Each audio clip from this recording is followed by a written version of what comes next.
BBAలో university second rank, third rank సాధించడం Sun International విద్యార్థులకే సాధ్యం. ముంబై సినీ నటి కాదంబరి జిత్వానీ కేసు రాష్ట్రాన్ని దేశాన్ని కుదిపేస్తూ ఉంది.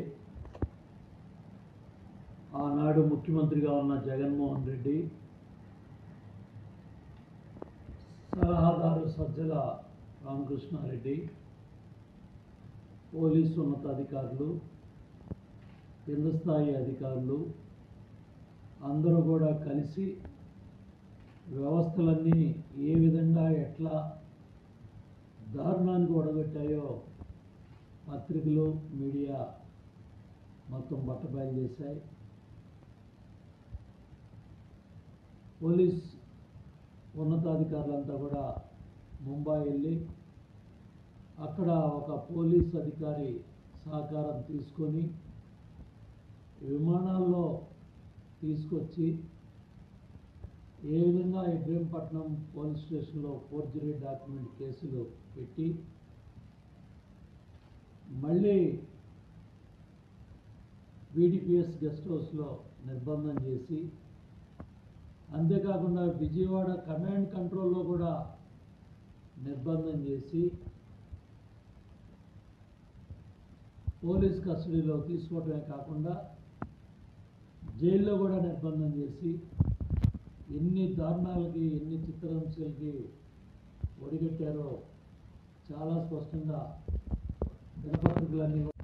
అరాచకాలు, వైసీపీ రాజకీయ నాయకుడు, విజయవాడ పోలీసులు మాఫియాలాగా కిడ్నాప్ చేసి తీసుకొచ్చారని ఇవాళ ఆ సినీ నటి వైద్యురాలు మరి చెప్తా ఉన్నాయన్నీ కూడా మహిళా లోకాన్ని, ప్రజల్ని కదిలిస్తూ ఉన్నాయి. ఇంట్లోకి చొరబడి భయభ్రాంతుల్ని చేసి కోట్ల విలువైన ఇంటిని, బ్యాంక్ ఖాతాలని సీజ్ చేసి మొత్తం వ్యవహారం వెనుక జగన్మోహన్ రెడ్డి, సజ్జల రామకృష్ణారెడ్డి ఉన్నారు.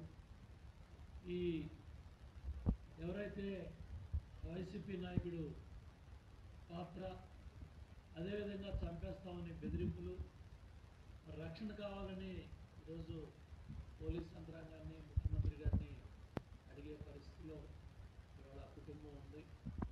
దీని పూర్తి బాధ్యత జగన్మోహన్ రెడ్డి, సజ్జల రామకృష్ణారెడ్డి, జగన్మోహన్ రెడ్డి ప్లస్ ఎవరైతే ఇండస్ట్రియలిస్ట్ జిందాల్ కుటుంబం అన్నారో ముంబై వాళ్ళు, అలాగే వైసీపీ నాయకుడు ఎవరైతే విద్యాసాగర్, ఇవి వాళ్ళ పేర్లు బయటకు వచ్చాయో వీళ్ళందరూ కూడా, ఇవన్నీ కూడా పూర్తి స్థాయిలో సమగ్ర విచారణ జరగాలి.